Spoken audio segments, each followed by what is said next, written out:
Hello everyone, this is Shailendra Yadav once again on Unacademy. तो आज हम बात करने वाले हैं एनसीईआरटी इकोनॉमी के बारे में और आज चैप्टर नंबर 1 है पालनपुर की कहानी। आज हम पढ़ेंगे।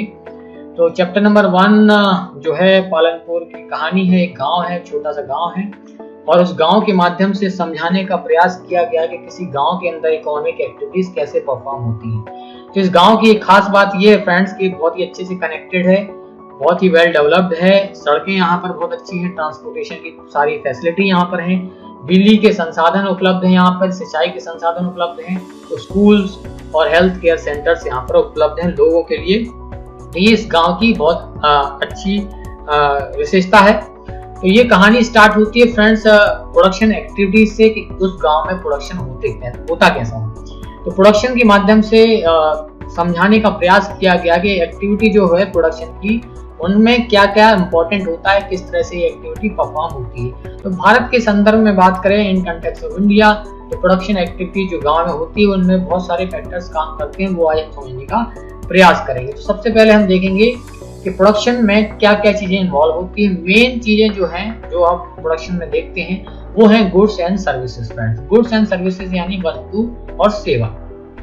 तो किसी भी वस्तु को, किसी भी सेवा को प्रोड्यूस करने के लिए आपको लैंड की आवश्यकता होती है, नेचुरल रिसोर्सेज की आवश्यकता होती है, वाटर, फॉरेस्ट, मिनरल्स की रिक्वायरमेंट होती है, लेबर्स की रिक्वायरमेंट होती है। इसके लिए फिजिकल कैपिटल की रिक्वायरमेंट होती है। आप अलग अलग तरह के टूल्स का इस्तेमाल करते हो, मशीन्स का इस्तेमाल करते हो। बिल्डिंग्स आपके लिए रिक्वायर्ड होती है, बड़ी बड़े बिल्डिंग्स में आप देखते हैं बहुत सारी प्रोडक्शन यूनिट काम करती है। कच्चा माल, रॉ मटेरियल और सबसे महत्वपूर्ण धन की आवश्यकता होती है, मनी की आवश्यकता होती है फ्रेंड्स। तो और प्रोडक्शन की जो प्रोसेस है बहुत ही इंपॉर्टेंट प्रोसेस होती है, इसमें कई फैक्टर्स काम करते हैं। ठीक है फ्रेंड्स।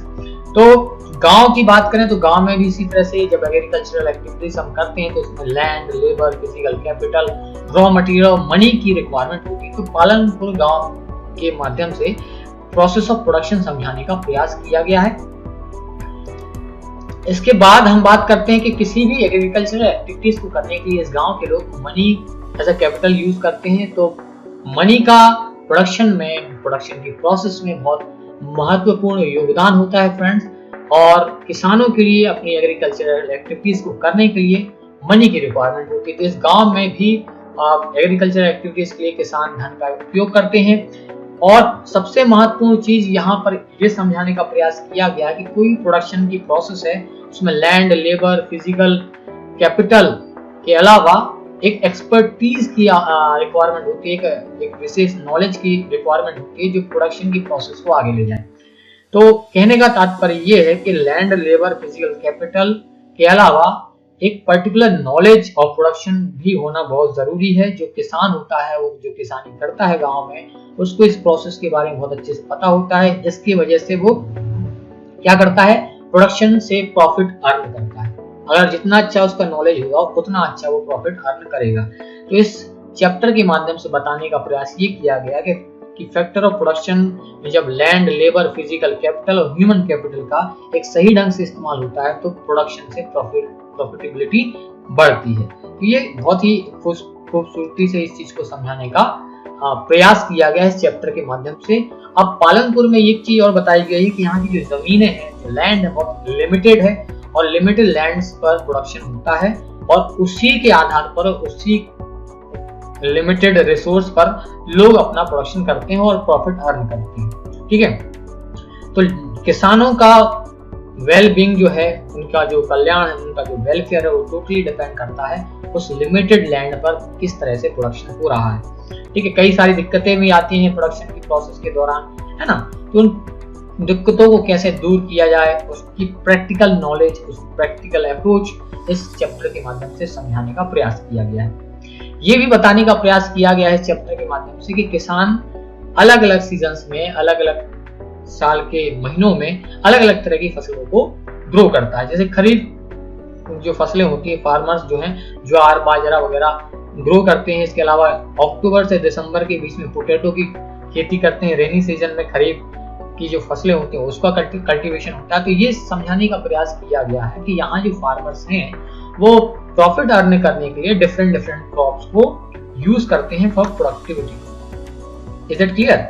ये इस प्रोसेस में समझाया गया। विंटर सीजन की अगर बात करें तो विंटर सीजन में यहाँ पर किसान गन्ने की खेती करता है और गन्ने की खेती साल में एक बार होती है और इसके लिए सबसे ज्यादा रिक्वायर्ड होता है इरिगेशन, सिंचाई की बहुत ज्यादा यहाँ पे जरूरत होती है।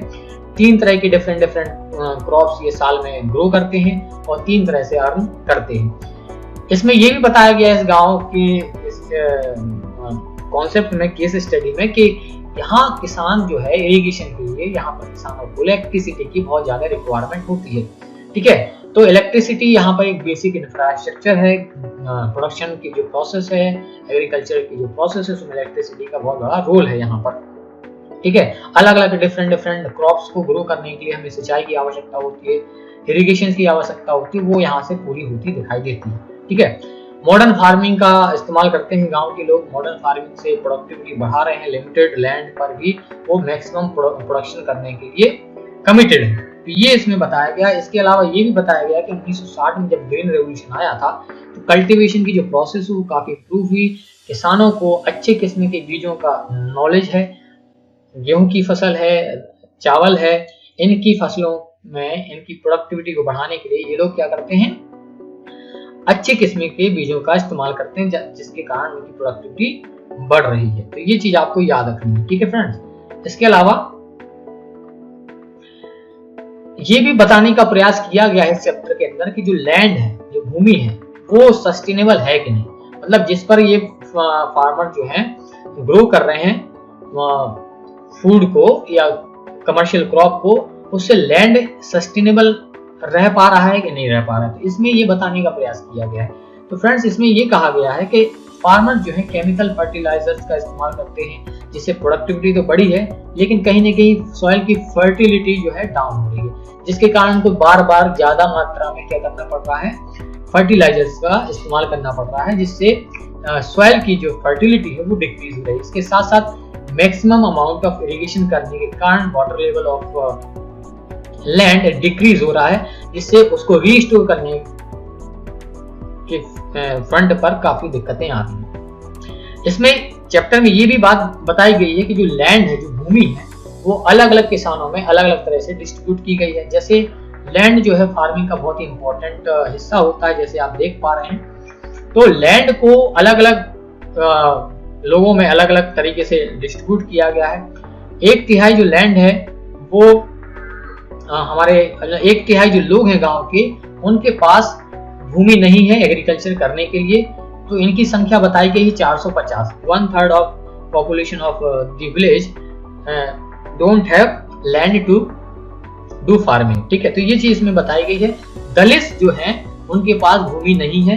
यहाँ ये बताया जा रहा है कि सोशल बैकवर्डनेस गांव में है जो है, वो उसमें बैकवर्ड क्लास के जो लोग हैं उनके पास भूमि नहीं है, वो दूसरों के खेतों में काम करते हैं, उनकी फसलों को काटते हैं। ये बताने का प्रयास किया गया। तो कहीं ना कहीं ये चैप्टर ये भी बताता है कि भारत के गांव में आज भी जाति प्रथा के कारण लोगों के पास भूमियां नहीं है, या थोड़ी बहुत भूमि है तो उससे उनको उतना अर्न नहीं कर पा रहे हैं। तो ये चीज में बहुत अच्छे से बताने का प्रयास किया गया है। इसके बाद बताया गया कि 240 फैमिलीज जो हैं वो छोटे छोटे उनके पास लैंड है जिस पर वो खेती करते हैं, लेकिन उनकी साइज जो है 2 हेक्टेयर से कम है। मतलब यहाँ पर छोटे किसानों की बात की जा रही है। इसके अलावा 60 फैमिलीज जो है गांव में वो बड़े किसान हैं। बड़े किसान जिनके पास 2 हेक्टेयर से ज्यादा लैंड है, उनको यहाँ पर बड़ा किसान कहा गया है। ठीक है, अब लेबर यहाँ पर कैसे काम करता है,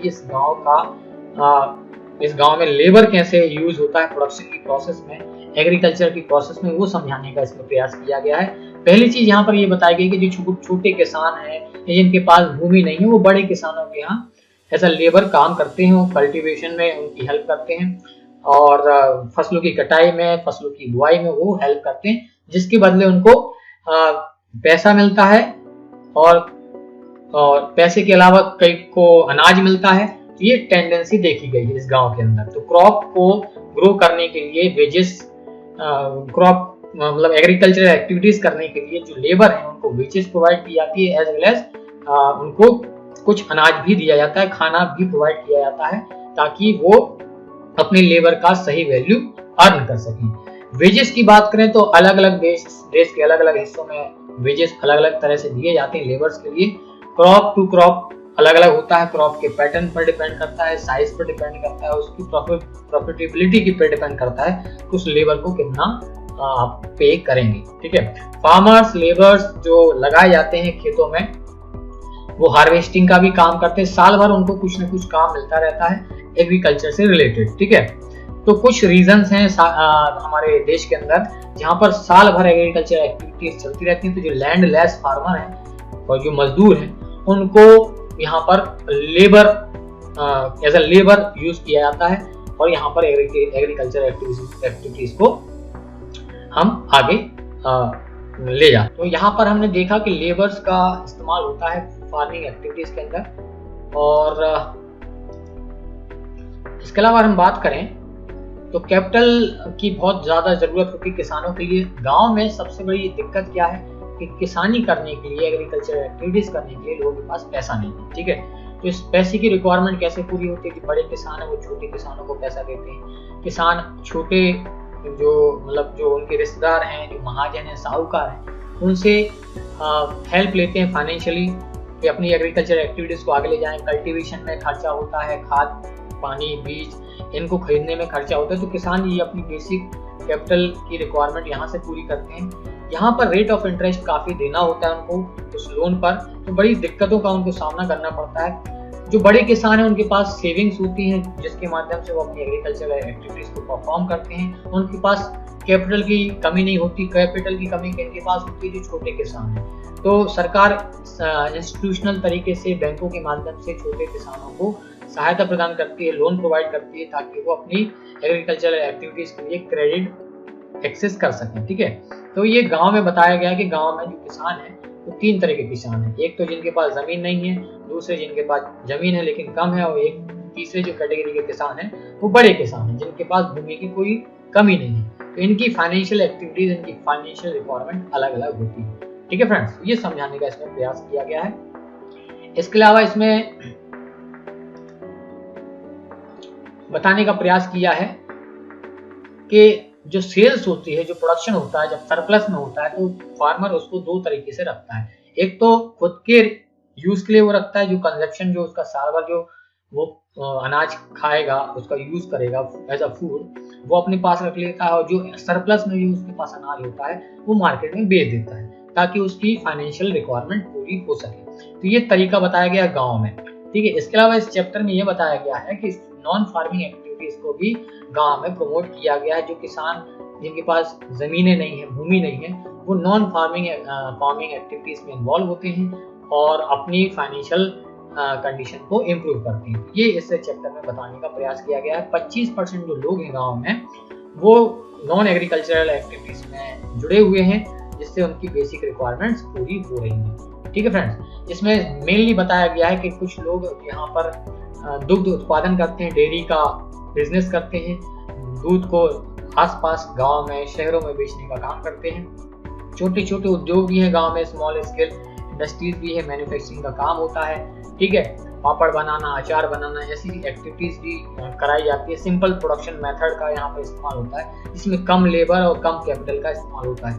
गांव में कुछ शॉपकीपर्स भी हैं जो गांव के लोगों को दुकान प्रोवाइड करते हैं। मतलब दुकान के माध्यम से चावल, गेहूं, शक्कर, चीनी जिसे हम कहते हैं, चाय पत्ती, तेल, बिस्किट वगैरह, सोप वगैरह, टूथपेस्ट, ये सारी चीजें जो हमारे डेली नीड्स में रिक्वायर्ड होती हैं वो प्रोवाइड करते हैं। तो ये कुछ लोग हैं जो किसानी तो नहीं करते बट नॉन फार्मिंग एक्टिविटीज में इन्वॉल्व हैं। कहने का मतलब ये है कि गाँव में 25% लोग जो बताए गए हैं वो नॉन फार्मिंग एक्टिविटीज में इन्वॉल्व हैं और they are earning good amount of money.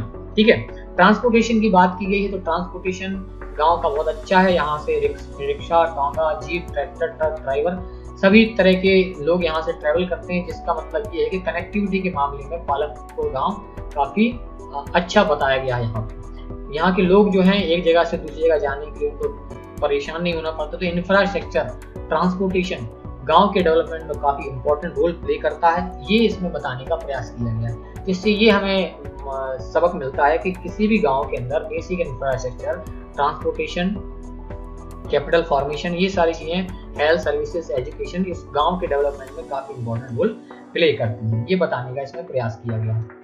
इसके बाद चैप्टर नंबर 2 हम पढ़ेंगे। चैप्टर नंबर 2 जो है हमारा वो पीपल एज रिसोर्स पर बेस्ड है। यहाँ पर बताने का प्रयास किया गया कि जो भी लोग काम करते हैं उनको हम एज अ ह्यूमन रिसोर्स मान करके चलते हैं, क्योंकि ऐसे लोगों के अंदर स्किल्स होती हैं, एबिलिटी होती है कुछ करने की, और ये हमारे इकोनॉमिक प्रोसेस को आगे ले जाते हैं। ऐसे लोगों को हम ह्यूमन रिसोर्स कहते हैं। और जितनी भी डेवलप्ड कंट्री हैं यहाँ पर स्किल्ड और एबल्ड लोगों की कमी नहीं होती है। डेवलपिंग कंट्रीज में हम क्या करते हैं, अपने लोगों के ऊपर इन्वेस्ट करते हैं, उनकी एजुकेशन पर इन्वेस्ट करते हैं, उनकी स्किल डेवलपमेंट पर इन्वेस्ट करते हैं, उनके हेल्थ पर इन्वेस्ट करते हैं। इस तरह से हमारा ह्यूमन कैपिटल फॉर्मेशन होता है। तो किसी भी देश की तरक्की के लिए वहाँ के लोगों का पढ़ा लिखा होना, स्किल्ड होना बहुत जरूरी है।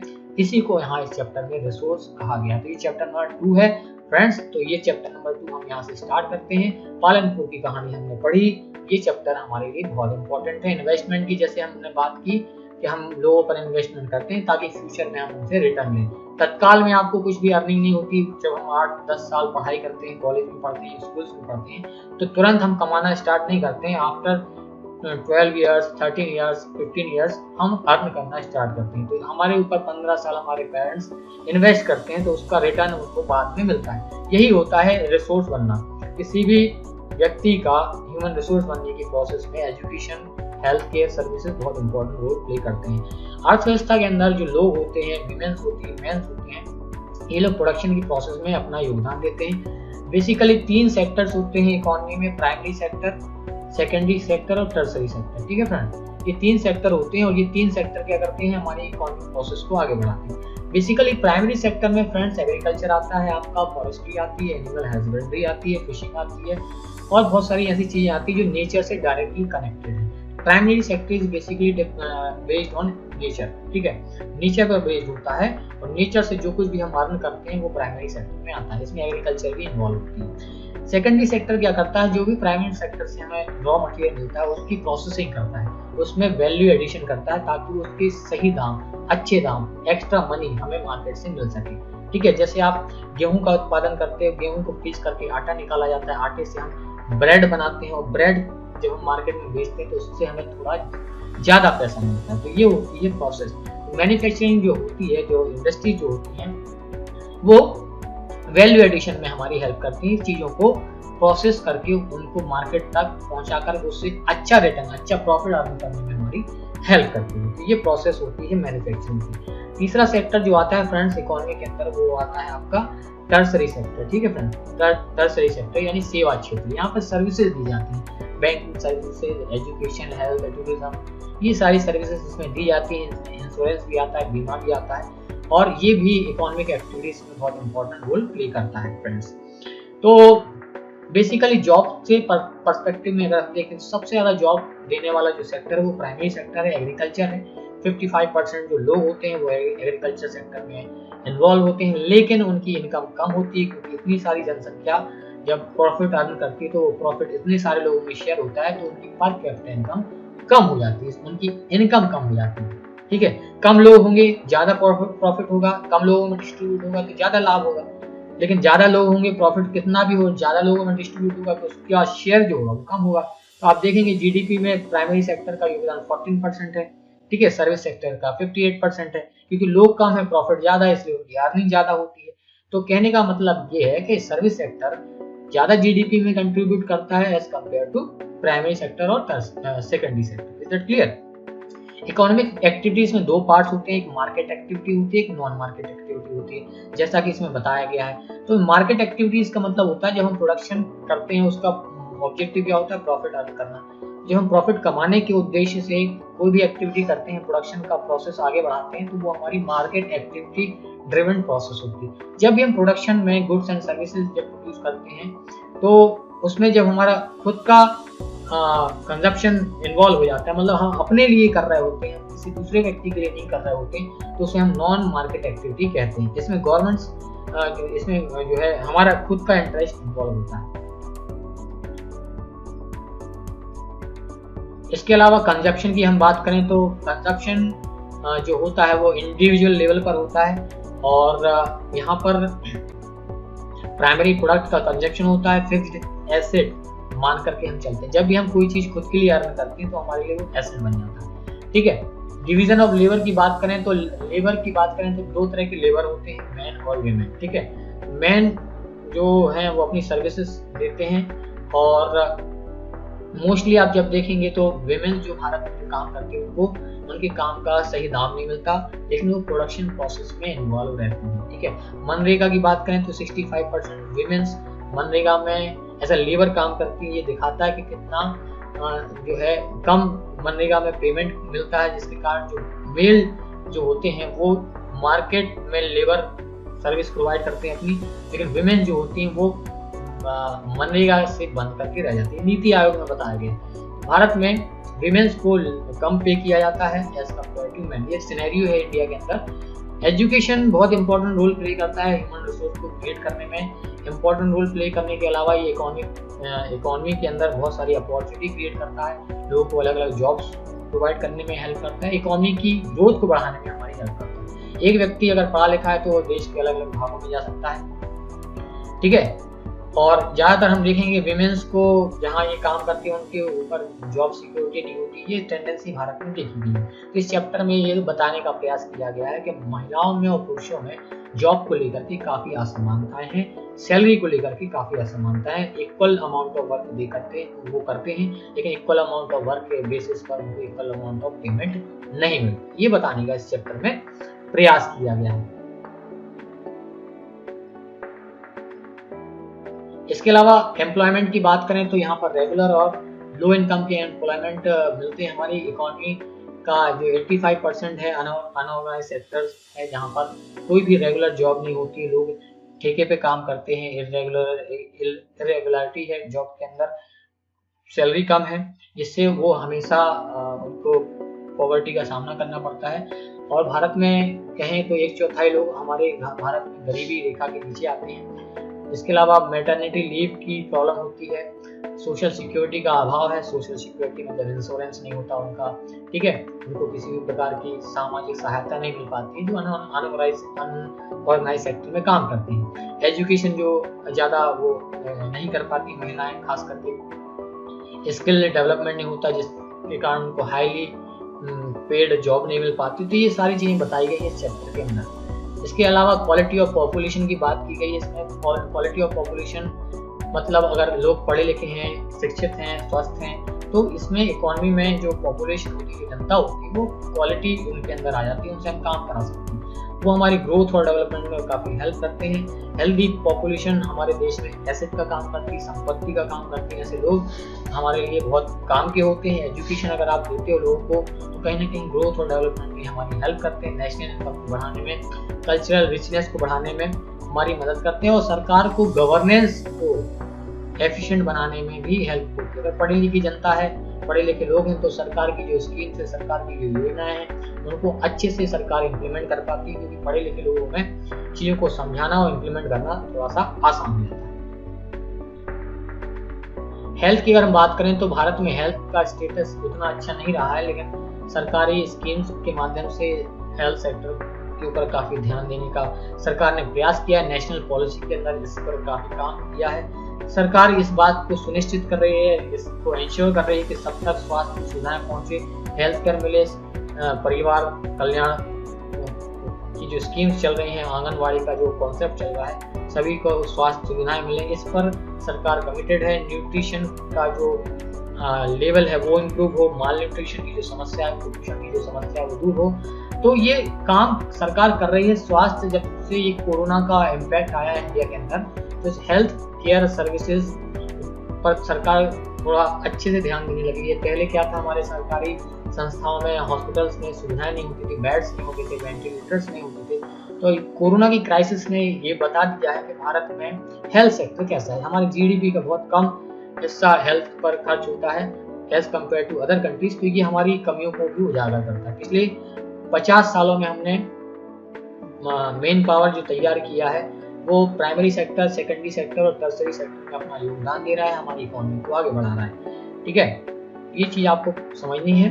अनएम्प्लॉयमेंट की बात करें तो भारत में ग्रामीण क्षेत्र में और शहरी क्षेत्र में अनएम्प्लॉयमेंट को लेकर के काफ़ी समस्याएं हैं। अनएम्प्लॉयमेंट की अगर हम बात करें तो भारत में ग्रामीण क्षेत्र में, शहरी क्षेत्र में काफ़ी अनएम्प्लॉयमेंट देखी जा सकती है। और बेसिकली हम जब बात करें तो अनएम्प्लॉयमेंट ग्रामीण क्षेत्र का और शहरी क्षेत्र का बहुत डिफरेंट है। फ्रेंड्स, क्या होता है कि जो ग्रामीण क्षेत्र है वहाँ पर जो बेरोजगारी पाई जाती है वो सीजनल होती है और डिसगस्ट होती है। हाँ, सीजनल का मतलब है कि साल के कुछ महीने ऐसे होते हैं किसानों के जहाँ पर वो अर्न करते हैं, कमाते हैं, और कुछ साल के महीने ऐसे होते हैं जब वो खाली बैठते हैं। जैसे साल के जो महीने होते हैं, जैसे रेनी सीजन है, ठीक है, बरसात के दिन है, वहाँ पर उनको ज़्यादा काम नहीं मिलता है।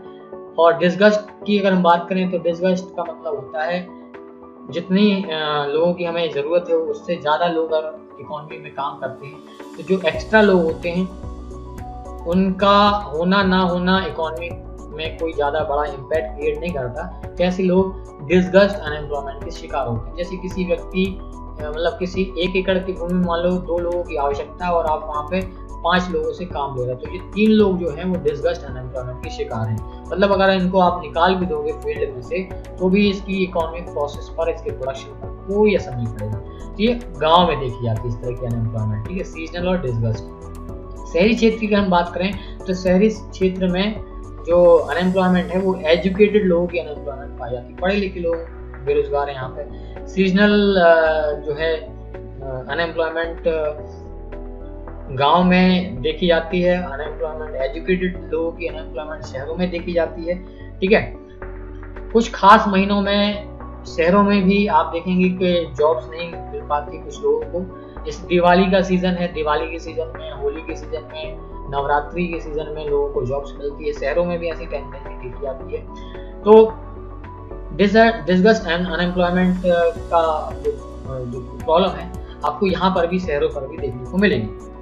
शहरों की अगर हम बात करें तो एजुकेटेड अनएम्प्लॉयमेंट आपको बहुत ज़्यादा आपको देखने को मिलेगी।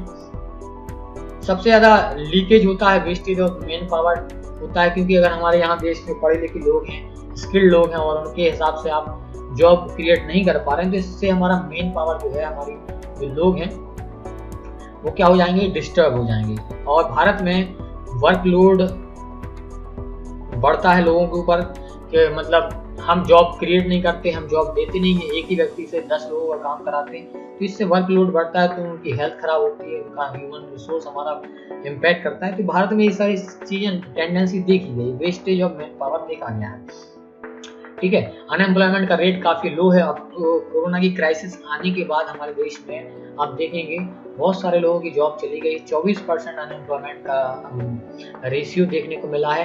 प्राइमरी सेक्टर में सबसे ज्यादा दिक्कतें चल रही हैं, सेल्फ एम्प्लॉयमेंट सबसे ज्यादा आपको प्राइमरी सेक्टर में देखने को मिलेगा, जहाँ पर लोगों की कमाई बहुत कम है। एग्रीकल्चर सेक्टर में लेबर ज़्यादा लगा हुआ है, अनस्किल्ड लेबर ज़्यादा लगा हुआ है, बहुत सारे ऐसे लेबर लगे हैं जिनकी इनकम बहुत कम है।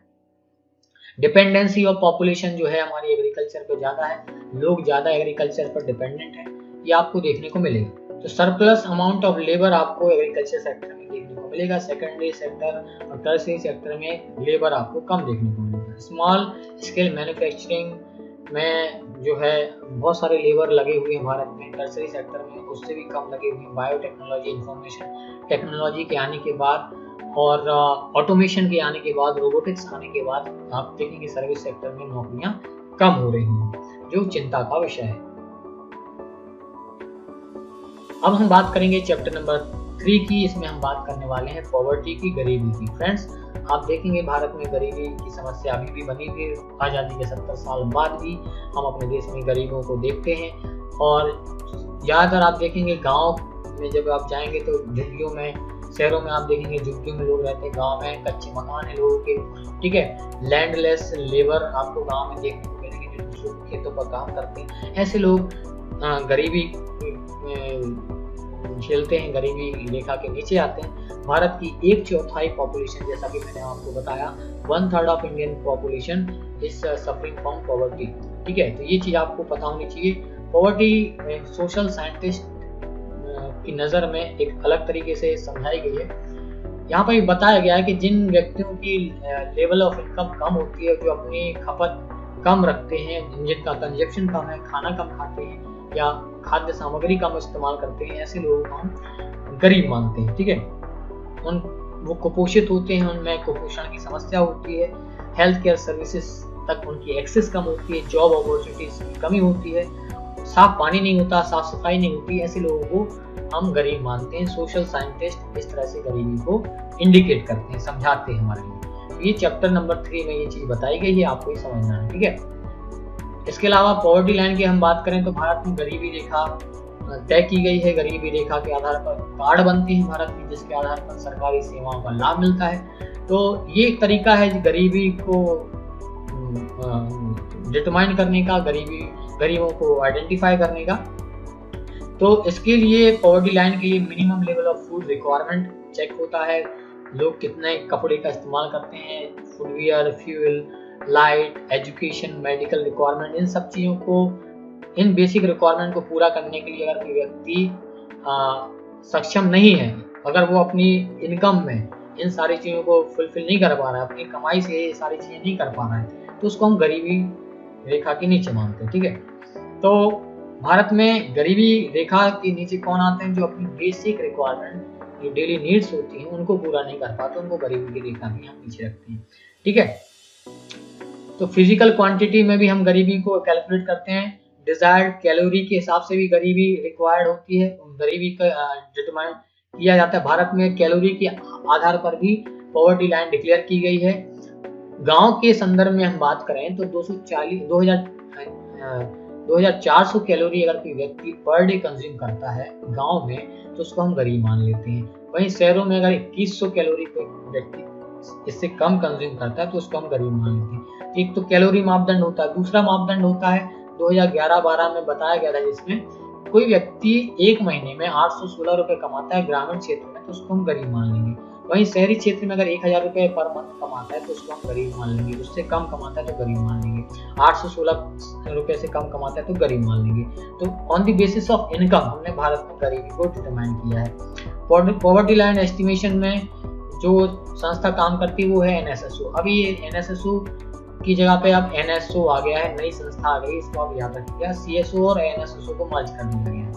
ठीक है, तो अब ये संस्था अब NSO के नाम से जानी जाती है। तो ये गरीबी रेखा का आकलन, एस्टिमेशन NSSO द्वारा होता है भारत के अंदर। इसके अलावा पॉवर्टी एस्टिमेशन में सरकारों ने बहुत प्रयास किया है। गरीबी 1993-94 के बाद काफी कम हुई है। उस समय 45% गरीबी थी भारत के अंदर। अब जो है गरीबी भारत में घट करके 37% हो गई थी। 2004 और 5 की आंकड़े आते हैं। वहीं बात करें हम 2011-12 की, तो सरकारी आंकड़े कहते हैं कि भारत की गरीबी अब कुल पॉपुलेशन का 22% है। ठीक है, तो ये बताने का इसमें प्रयास किया गया कि गरीबी जो है 45% से घट करके 2011-12 में 22% तक आ चुकी है। ठीक है फ्रेंड्स, समाज में कुछ वल्नरेबल ग्रुप्स हैं जो काफी गरीबी का सामना करते हैं, खास करके SC ST के जो लोग हैं, शेड्यूल ट्राइब्स हैं, ये लोग सबसे ज्यादा गरीबी का सामना करते हैं। आर्थिक रूप से पिछड़े हैं, सामाजिक रूप से पिछड़े हैं। गांव में भी आप देखेंगे तो सबसे ज्यादा गरीब लोग आपको इन्हीं कैटेगरी, इन्हीं कास्ट में देखने को मिलेंगे। अर्बन एरिया में कैजुअल वर्क इनको मिलता है, जिसमें उनकी इनकम ज्यादा नहीं है, ज्यादा वो कमा भी नहीं पाते हैं। तो ये सारी चीजें आपको देखने को मिलेंगी। यहाँ पे ये बताने का प्रयास किया गया है कि गांव में बैकवर्ड क्लास के जो लोग होते हैं और शहरों में जो बैकवर्ड क्लास के लोग होते हैं, उनमें गरीबी की संख्या ज्यादा है। अभी कुछ स्टडीज भी की गई हैं जिसमें ये बताया गया कि schedule caste, rural agriculture labourer और अर्बन कैजुअल लेबरर सबसे ज्यादा गरीबी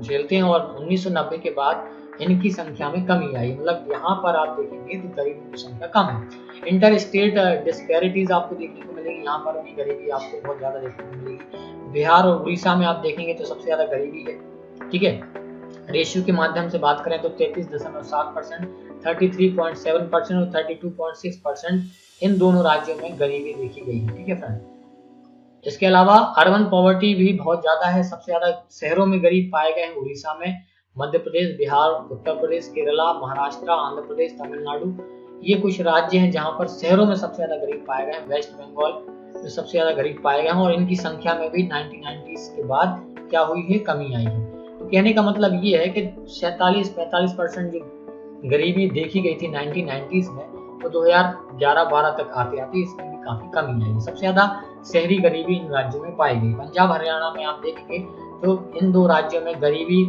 काफी कम है, क्योंकि यहाँ पर प्रोडक्टिविटी ज्यादा है एग्रीकल्चर से और इनकम भी काफी ज्यादा है लोगों की। केरला की हम बात करें तो सबसे ज्यादा ह्यूमन रिसोर्स डेवलपमेंट में सबसे आगे HDI के मामले में भारत में केरला का नंबर 1 स्थान आता है। तो सबसे ज़्यादा पढ़े लिखे, सबसे ज़्यादा एफिशिएंट स्किल्ड लोग आपको केरल में मिलेंगे।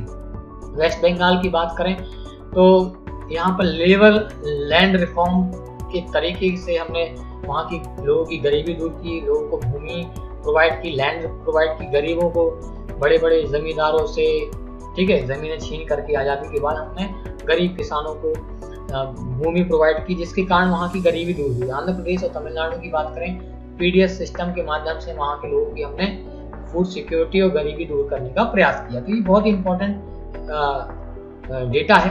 ग्लोबल लेवल पर हम बात करें तो चाइना और साउथ ईस्ट एशिया की जो कंट्रीज हैं वहाँ पे बहुत ज़्यादा गरीबी हमने कम करने का जो है वहाँ पे सफलता अर्जित की। 1980 की हम बात करें तो चाइना बहुत गरीब देश था, हिंदी चीनी भाई भाई का हमने नारा दिया था यहाँ पर, बट आफ्टर दैट चाइना ने वहाँ पर मैन्युफैक्चरिंग करके, वहाँ पर एफडीआई ला करके वहाँ नागरिकों की गरीबी दूर की। ये बहुत अच्छा डेटा है। अफ्रीका की कुछ कंट्रीज हैं, सब सहारियन अफ्रीकन कंट्रीज, वहाँ पर भी गरीबी जो थी 2005 में 51% थी, 2015 में घट करके 41% हो गई। लैटिन अमेरिका की हम बात करें तो 10% थी गरीबी 2005 में, और जो 2015 में 4% पर आ गई। तो ग्लोबल लेवल पर भी हम देखें तो गरीबी कम करने में हमने काफी सफलता प्राप्त की है। कारण क्या है भारत में गरीबी के? जैसे आप बात करें आजादी के पहले अंग्रेजों का राज था, उन्होंने हमारी इकोनॉमिक डेवलपमेंट को काफी प्रभावित किया। कॉलोनियल गवर्नमेंट थी, हैंडीक्राफ्ट को उन्होंने पूरा बर्बाद करके रख दिया, एग्रीकल्चर को बर्बाद करके रख दिया, लगान वसूलते थे, टेक्सटाइल इंडस्ट्रीज को उन्होंने डिस्करेज किया, जिसके कारण जो लोग रह गए वो गरीब रह गए। तो गरीबी जो हमें मिली है वो आजादी के पहले ब्रिटिश राज था उसकी वजह से मिली थी। लो रेट ऑफ ग्रोथ रहा 70 सालों में, तो उसकी वजह से लोगों की इनकम नहीं बढ़ पाई, पर कैपिटा इनकम नहीं बढ़ पाई। इसका ये भी एक कारण रहा भारत में गरीबी का, प्रति व्यक्ति आय पर कैपिटा इनकम लोगों का कम रहा। इरिगेशन की फैसिलिटी छोटे किसानों तक नहीं पहुंच पाई, जिसके कारण उनकी प्रोडक्टिविटी नहीं बढ़ पाई। सिंचाई के संसाधन नहीं थे, मॉनसून पर उनकी डिपेंडेंसी थी, मॉनसून का जुआ कहा जाता है। हमारे एग्रीकल्चर सेक्टर में जब मॉनसून नहीं आता है तो बहुत ज़्यादा किसानों को सामना करना पड़ता है, फसलें चौपट हो जाती। तो ये भी एक कारण रहा है गरीबी का। वेल्थ डिस्ट्रीब्यूशन हमारे देश में बहुत इर्रेगुलर रहा है। जो व्यक्ति, जैसे आप देखेंगे कि किसी भी कंपनी में किसी व्यक्ति को 30,000 रुपये सैलरी मिलनी चाहिए, वहां पर आप 10,000 रुपये दे रहे हो, 20,000 रुपये ओनर जो है कंपनी का वो ऐसा प्रॉफिट अर्न कर रहा है। तो आप देखेंगे इनकम और वेल्थ डिस्ट्रीब्यूशन बहुत ही गड़बड़ रहा है भारत में। 1% लोगों के पास भारत की 50% दौलत है, मतलब गरीब और गरीब हो रहा है और अमीर और अमीर हो रहा है। तो ये बताता है कि कितनी इनकम इरेगुलरिटी भारत में पाई गई है आजादी के बाद। ये बढ़ता ही गया, घटा नहीं है।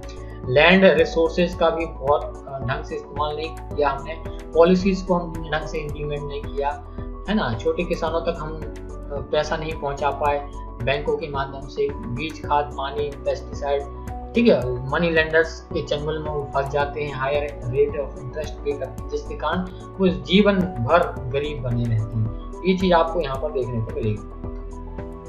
एंटी पॉवर्टी मेजर्स, सरकार ने कौन कौन से तरीके अपनाए हैं गरीबी दूर करने के लिए? तो सरकार ने क्या किया है? सरकार ने इकोनॉमिक ग्रोथ यानी जीडीपी को बढ़ाने का प्रयास किया है, जिसके कारण अलग अलग सेक्टर्स में इनकम जनरेट हो, लोगों की इनकम बढ़े, उनकी आय बढ़े। एंटी पॉवर्टी प्रोग्राम चलाए हैं भारत में। 80s के बाद हमने बहुत सारे कार्यक्रम लॉन्च किए जिससे गरीबी दूर हो सके, हम लोगों की गरीबी दूर कर सकें, पॉवर्टी कम कर सकें। बहुत सारी स्कीम भारत सरकार ने लॉन्च की, जिसमें कुछ खास स्कीम है, जैसे 2005 में मनरेगा आया, 1993 में प्राइम मिनिस्टर रोजगार योजना आई, जिसका मुख्य उद्देश्य था सेल्फ एम्प्लॉयमेंट जनरेट करना ग्रामीण क्षेत्रों में, छोटे छोटे टाउन्स में, ठीक है। अनएम्प्लॉयमेंट से जूझ रहे यूथ को एम्प्लॉयमेंट प्रोवाइड करना। 1995 में rural employment generation programme launch किया गया था, ग्रामीण क्षेत्रों में रोजगार की संभावना बढ़ाने के लिए। 1999 में स्वर्ण जयंती ग्राम स्वराज योजना लॉन्च की गई थी। इसी तरह की योजना जो गाँव में क्या करे, रोजगार के अवसर पैदा करे। 2000 में प्रधानमंत्री ग्रामोदय योजना लाई गई थी, जिसमें ग्रामीण क्षेत्र के डेवलपमेंट को लेकर के, वहाँ के बेसिक इंफ्रास्ट्रक्चर को डेवलप करने के लिए और जॉब अपॉर्चुनिटीज क्रिएट करने के लिए स्कीम लॉन्च की गई थी। तो ये सारी स्कीम का ऑब्जेक्टिव क्या है? गरीबी दूर करना है। इन सभी प्रोग्राम्स में केंद्र सरकार और राज्य सरकार इक्वली डिस्ट्रीब्यूट करती है रिसोर्सेज को प्राइमरी हेल्थ पर खर्च किया जाता है, प्राइमरी एजुकेशन पर खर्च किया जाता है, लोगों को साफ पानी मिले, इलेक्ट्रिसिटी मिले, शेल्टर मिले, इस चीज़ पर ध्यान दिया जाता है ताकि हम क्या कर सकें, भारत में गरीबी दूर कर सकें। ये ऑब्जेक्टिव रहा है भारत सरकार का पिछले 70 सालों में। ठीक है, चैलेंजेस आगे क्या है, क्योंकि हमने बहुत सारे प्रयास किए हैं, 10 से 15 सालों में हमने बहुत गरीबी कम करने में सफलता अचीव की है, लेकिन अब हमें पूरी तरह से गरीबी दूर करने के लिए सबसे ज़्यादा इकोनॉमिक ग्रोथ की आवश्यकता है। कोरोना के आने के बाद इकोनॉमिक ग्रोथ काफ़ी नेगेटिव होने वाली है और गरीबी की समस्या जो है अब बहुत गंभीर हो जाएगी, अनएम्प्लॉयमेंट की समस्या बढ़ जाएगी। पॉपुलेशन को हमें कंट्रोल करना होता है गरीबी कम करने के लिए, हमारे समाज में महिलाओं को एम्पावर करना होता है, उनको वेल एजुकेटेड करना होता है ताकि वो फैमिली को, इकोनॉमी को, सोसाइटी को अच्छे से रेगुलेट कर सकें, उसको अच्छे से आगे बढ़ा सकें। वीकर सेक्शंस को फाइनेंशियली, सोशली सपोर्ट करना होता है। ये सारे तरीके होते हैं गरीबी दूर करने के। अब हम बात करेंगे चैप्टर नंबर 4 की, फूड सिक्योरिटी इन इंडिया। तो अभी तक हमने 3 चैप्टर्स पढ़े फ्रेंड्स, तीनों चैप्टर को आप अच्छे से रिवाइज कर लीजिएगा। फूड सिक्योरिटी का क्या मतलब होता है फ्रेंड्स, अगर कोई व्यक्ति गरीब है तो उस तक भोजन की उपलब्धता हो, ठीक है, जब उसको चाहिए तब हो, ठीक है, और अच्छी क्वालिटी का, इसको हम फूड सिक्योरिटी कहते हैं। इसकी ये डायमेंशन होती है। तो एक्सेसिबिलिटी बहुत इंपॉर्टेंट रोल प्ले करता है। अफोर्डेबिलिटी मतलब इतना, हम अगर फाइनेंशियली अगर किसी को फूड प्रोवाइड कर रहे हैं तो अनाज इतना सस्ता हो तो उसको खरीद सके, ये कहलाती है अफोर्डेबिलिटी।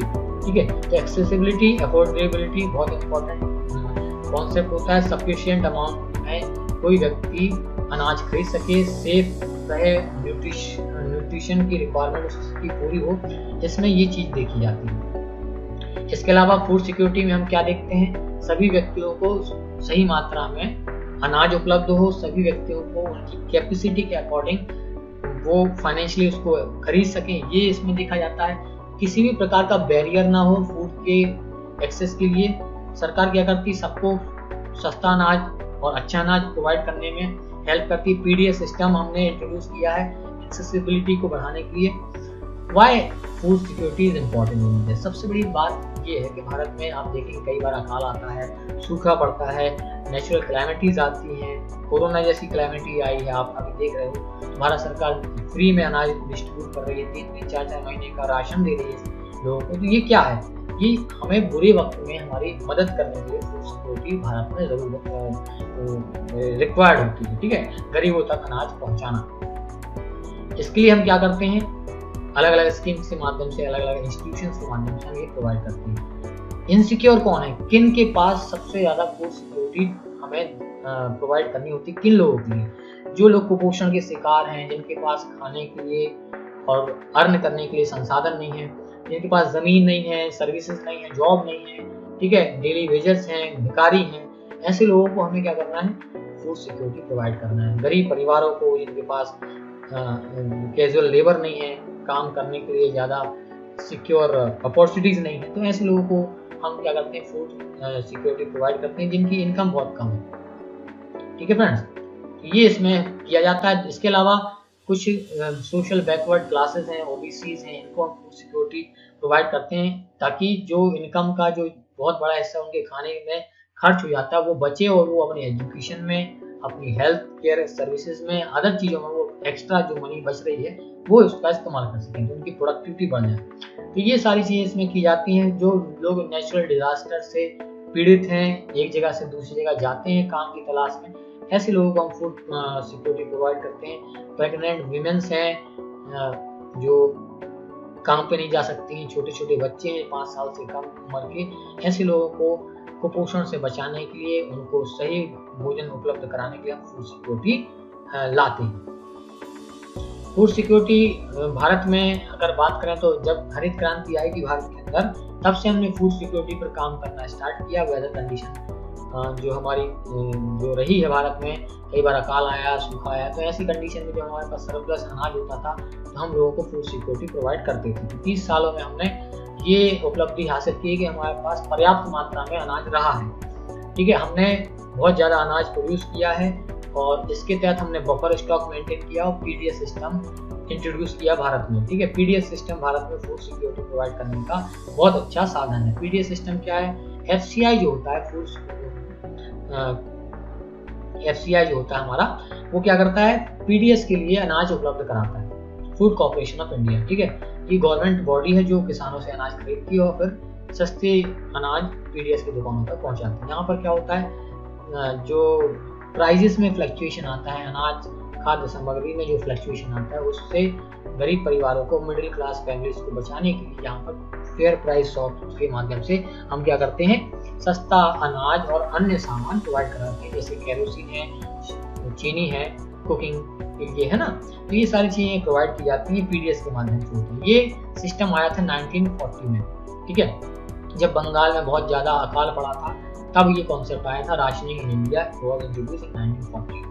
1970 की अगर हम बात करें तो वहाँ उसके बाद हमने बहुत सारी सरकारी स्कीम्स के माध्यम से इस चीज़ को आगे बढ़ाने का काम किया। PDS सिस्टम में हमने सस्ता अनाज प्रोवाइड किया, चाइल्ड डेवलपमेंट सर्विसेज प्रोवाइड की, काम के बदले अनाज सर्विस प्रोवाइड की, ताकि लोग काम करें और उनको अनाज मिले, अच्छा अनाज मिले। अब करंट स्टेटस अगर हम बात करें PDS सिस्टम की, तो 1992 के बाद PDS सिस्टम हमारे देश में आया। इसमें बहुत बड़े बदलाव हम 1997 में लाए।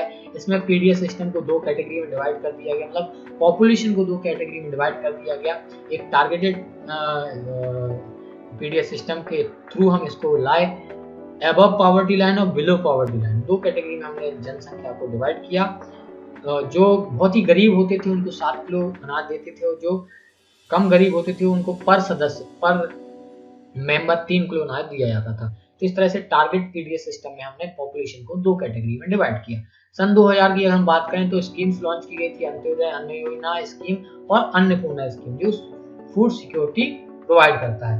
अब भारत में अगर हम बात करें तो भारत में फूड सिक्योरिटी प्रोवाइड करने के लिए हम कोऑपरेटिव के माध्यम से काम करते हैं, जिसको हम सहकारिता कहते हैं। सहकारिता का मतलब ये होता है फ्रेंड कि भारत में फूड सिक्योरिटी के मामले में अलग अलग तरह से हम कोऑपरेटिव सोसाइटीज के माध्यम से लोगों को अनाज उपलब्ध कराते हैं। जैसे आप कुछ एग्जांपल लें तो दिल्ली में आप जाएंगे तो मदर डेयरी काम करती है, अमूल गुजरात में, ADS काम कर रहा है महाराष्ट्र में, जो फूड सिक्योरिटी के मामले में ये अपनी सर्विसेज प्रोवाइड करती है, ठीक है फ्रेंड। तो ये एक कॉन्सेप्ट है जो भारत में काम कर रहा है। तो कोऑपरेटिव सोसाइटीज भी बहुत अच्छा रोल प्ले कर रही हैं फूड सिक्योरिटी के मामले में।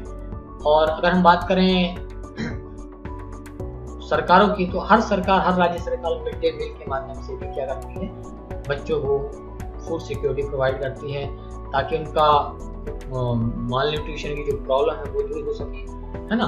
तो ये सारी चीजें चलाई जा रही हैं। अब हम बात करते हैं फ्रेंड्स, हमारा जो चैप्टर नंबर 4 कंप्लीट हो चुका है और हमने आज क्लास 9th के चारों चैप्टर्स को बहुत अच्छे से समराइज तरीके से पढ़ा। फ्रेंड्स, अगर आप अनअकैडमी का सब्सक्रिप्शन लेना चाहते हैं तो आप इस रेफरल कोड का इस्तेमाल करें, रैंक 10, और इसमें आपको 10% डिस्काउंट दिया जाएगा। UPSC के सब्सक्रिप्शन से रिलेटेड कोई भी आपको दिक्कत हो, कोई भी परेशानी हो, तो आप इस नंबर पर कॉल कर सकते हैं। आपकी समस्या का यहाँ पर तत्काल समाधान किया जाएगा। तो आप जुड़े रहिए सीरीज से, ये सीरीज आपको हेल्प करेगी। आज हमने चैप्टर 4 कंप्लीट किया। इसके अलावा हमने जो है क्लास 9th की इकोनॉमी का पूरा कवरेज किया है। ये सीरीज जो है आपको बहुत हेल्प करेगी। कल से हम स्टार्ट करने वाले हैं क्लास 10th NCERT इकोनॉमी, ठीक है। तो कल आप इस सीरीज से जुड़ सकते हैं। कल हम इसमें बहुत डिटेल में पढ़ेंगे कि किस तरह से इकोनॉमी वर्क करती है। तो आई होप आपको ये सेशन पसंद आएगा। Thanks for watching, have a nice day.